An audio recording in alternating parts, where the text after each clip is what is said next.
This episode of Bullet Heaven was made possible with a copy of the game provided by Pixelheart.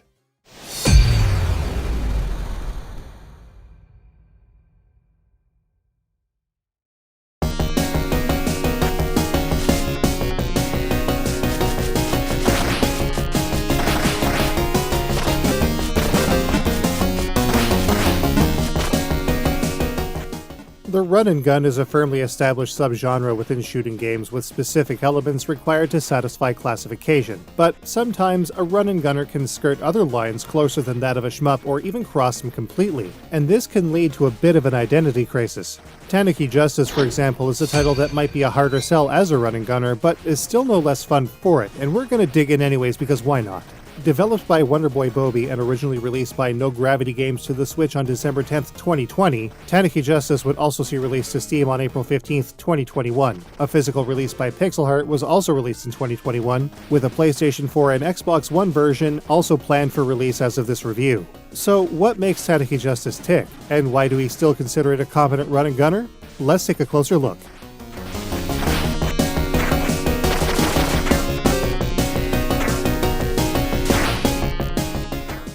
Even straight off the hop, it's very clear that Tanuki Justice is built for speed. Movement is fast and stages are short but sweet. It's swift and sharp, and it has solid controls to match. 8-way control works well for both movement and aiming, with the Y button dedicated to throwing shuriken and the B button used for jumping. The player can also perform a double jump at any time with the ability to vault in midair when falling from a platform. This is useful for collecting tricky items in certain parts of various stages. Throwing shuriken is pretty natural, and while the player's shots aren't rapid, they can be chucked out pretty quickly with a speedy thumb.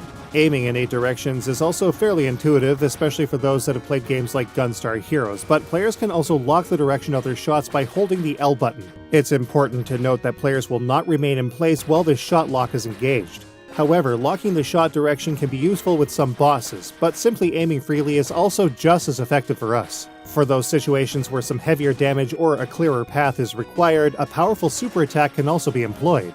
This ability is tied to a gauge located at the top of the screen, which can be filled either by hitting and defeating enemies with the player's main attack or by collecting gemstones hidden throughout every stage.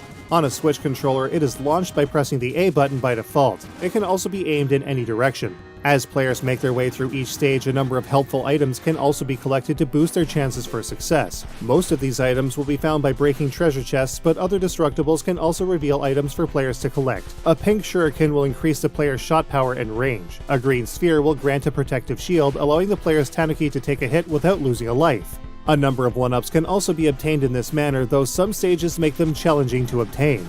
On the topic of 1-ups, some large enemies in certain areas will also drop a 1-up when defeated, though it needs to be collected before it falls off screen regardless of whether the ground or a platform is present underneath it. Generally speaking, each of Tanuki Justice's 7 stages are very straightforward with a speedy length and some challenging sections requiring a bit of platforming skill to overcome.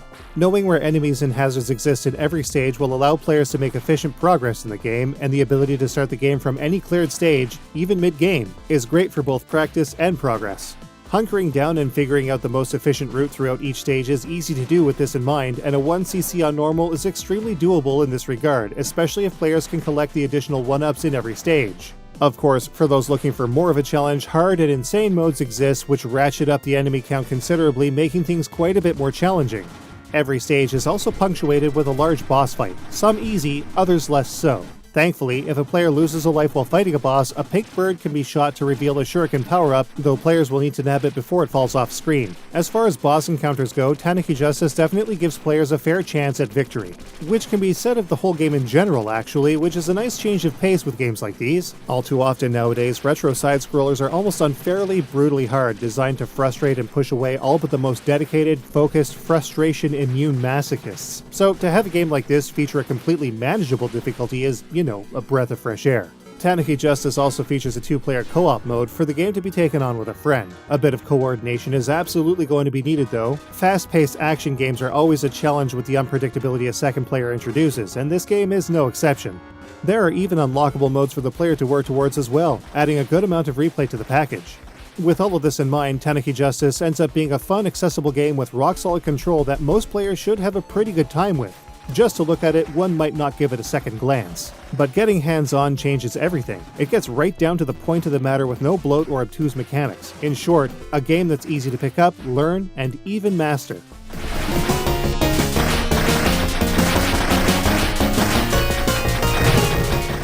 Tanuki Justice has a simple scoring system that is mostly dependent on defeating enemies and collecting power-up items. The gemstones collected to fill the super gauge will also reward the player with a bonus score dependent on their size. Obviously, the bigger the better. Likewise, collecting a weapon power-up or shield when the player has already obtained these enhancements will also reward the player with a tidy bonus. Beyond this, defeating a boss in as short a time as possible will reward the player with a stage clear bonus based on the time remaining on the counter when they are taken down. Finally, a bonus for the lives remaining in the player's stock will be added at the conclusion of the game. Obviously, higher difficulties with their increased enemy numbers will boost the score accordingly. However, there is a bit of a catch. The game cannot be paused at any time without forfeiting the player's score for the run in question. On the one hand, Tanuki Justice should be swift and short enough for a decent run without pause. On the other, I don't know, make sure to use the bathroom and get hydrated before a run, I guess? It seems a little on the side of fucking dumb. Regardless of this, the player's score will be lost if they choose to continue when all lives are expended anyway, so a non-pause, non-continued game is where the best scores will obviously occur.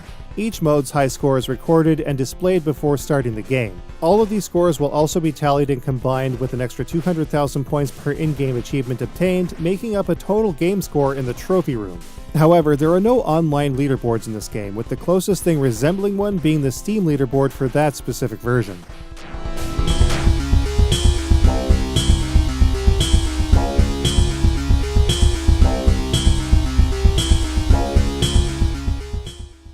Tanuki Justice bears some similarity in its art style to Wonderboy Bobby's previous title, Agalos. However, it also differs in a couple of key areas, giving Tanuki Justice more than enough of its own personality. However, its simplicity with regards to its visuals and sound means that it won't be as memorable as, say, a Metal Slug game. Visually, Tanuki Justice's graphics fall in line with a system like the Mega Drive or PC Engine, employing a somewhat muted color scheme and some parallax scrolling. A lot of the characters and enemy design falls in line with the style employed in Agalos, but with less animation in general save for the bosses. Most work well enough, but the bosses are the real stars of the show. Hazards and enemy projectiles are well defined, leading to very little confusion as to what is dangerous and what is not, and nothing blends into any of the backgrounds, which is a definite plus. Speaking of which, the backgrounds were something that really stood out to us when compared to the rest of the game, each featuring a distinct style that kept things visually interesting throughout the game. Some are still much better than others. There's no denying that Stage 4's backdrop with its ever-present setting sun beats the pants off of the underground sequence in Stage 2. On the sound front, Tanuki Justice sports an FM-style soundtrack and sound effects similar to the ones found in games on the Mega Drive. Compared to the NES-style sound set in Agalos, Tanuki Justice has a little more depth to its sound. While it definitely has some really good BGM in some stages, a handful of effects are a little annoying, and a few music tracks leave quite a bit to be desired. The user interface is simple and streamlined, but ultimately efficient and easy to follow whether in-game or navigating the game's menus. Once again, a set of in-game achievements is also present in the Switch version, with Steam, and presumably PlayStation, featuring a more traditional achievement system, in conjunction with the in-game ones rounding out the presentation. So, how does it all stack up? Let's take a look.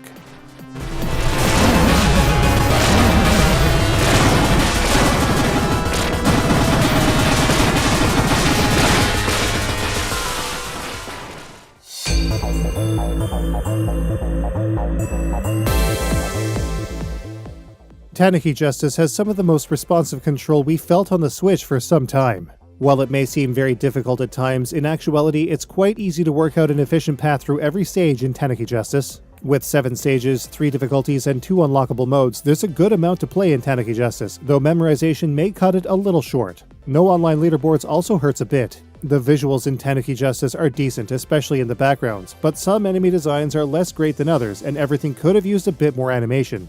Tanuki Justice features some great tunage and good sound, but some effects are a little irritating, and some BGM leaves a bit to be desired. There isn't a lot to Tanuki Justice that really stands out in terms of its ingenuity. Its gameplay is basic, but streamlined, and it works well for the kind of game it is. But nuking the score because someone pauses the game? It's not a giant issue I suppose, but it's still pretty stupid. At $15 for digital downloads and about €30 for physical copies of the game, Tanuki Justice has a good value, despite being a fairly basic, no-frills game. Tanuki Justice is the kind of game that could easily go unnoticed at first glance. If this review sounded bland and matter-of-fact, that's because in a lot of ways, the presentation and game mechanics are just that when explained. It's so to the point there isn't much more to say. Its visual, sound, and extra features fall firmly in mediocre territory on the whole. However, getting hands-on and playing through the game is where things really start to make sense. It controls so well and has such excellent pace that it's actually hard to put down, even through multiple deaths. It constantly goads players into another attempt because progress and flow happens very naturally and more efficiently as each stage is gradually mapped out. It even makes the harder difficulties more inviting as a result. As such, Tanuki Justice gets a 4 out of 5. You can get a copy of Tanuki Justice today on Steam and the Nintendo eShop for about $15 US. Physicals are also available for Switch and PlayStation 4 on Pixelheart's website. Episode 299 is incoming with a roguelite RPG shmup hybrid that makes sense. Astro Equikitty is coming up in the next episode of Bullet Heaven. Then it's time for another legendary review with a game that most people will only be able to emulate. Koryun for the PC Engine marks episode 300 coming soon.